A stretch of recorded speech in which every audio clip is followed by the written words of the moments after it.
예, 윤석열 전 대통령 얘기입니다. 윤 전 대통령 측이 신청한 보석을 오늘 법원이 기각했습니다. 이렇게 보석이 기각된 날, 앞서도 잠깐 만나봤다시피 윤석열 전 대통령의 내란 우두머리 재판, 윤 전 대통령은 모습을 드러내지 않았습니다. 불출석 상태에 따라 재판을 진행하도록 하겠습니다. 다만 여러 번 고지드린 대로 이에 대한 불이익은 피고인이 부담하게 된다는 점을 다시 한번 강조드립니다. 피고인은 이와 같은 출석 의무를 저버린 채 계속해서 불출석하고 있습니다. 오히려 이 사건에는 불출석하면서도 최근에 진행된 피고인의 다른 재판에는 출석하는 등 피고인은 공판 기일 출석 여부를 선택적으로 결정하고 있다는 우려의 말씀을 드립니다. 건강상의 이유와 지금 현재 진행되는 이 재판이 위헌적 요소가 많다. 그런 것이 해소되어야만 출석을 할 수 있다는 입장이지 정당한 사유가 없거나 출석을 거부하는 것은 아니다. 검증되거나 확인되지 않은 증인들의 증언을 중개함으로써 다시 여론몰이를 하려고 하는 것이 아닌가 하는 의심을 강하게 가지고 있습니다. 신속하고 실체적인 진실 발견에 도움이 되는 측면이 분명히 있고 일단 오늘 법원의 판단 얘기, 오늘 각기 다른 두 가지 재판이 있었는데 송영훈 변호사님, 윤 전 대통령 측이 요구했던, 신청했던 보석은 법원이 받아들이지 않았어요.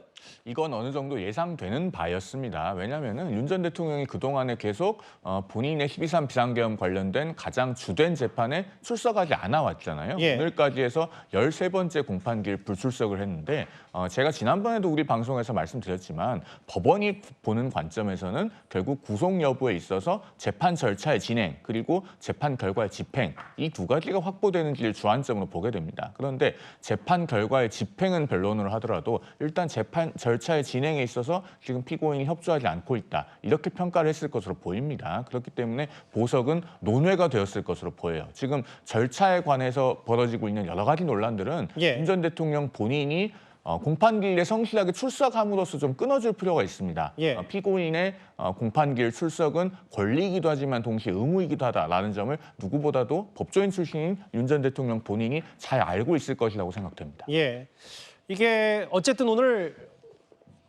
13번 연속이나 내란 우두머리 재판에 불출석했고 일부 아까 최기현 판사의 약간의 발언 목소리도 들어봤지만 오늘 재판도 중계를 허가했고 구속 상태 유지되면서 풀려나지 못했습니다. 사실 그동안 윤 전 대통령 측 김계리 변호사는 인권 침해를 수차례 주장한 바 있습니다. 직접 그 목소리 들어보겠습니다.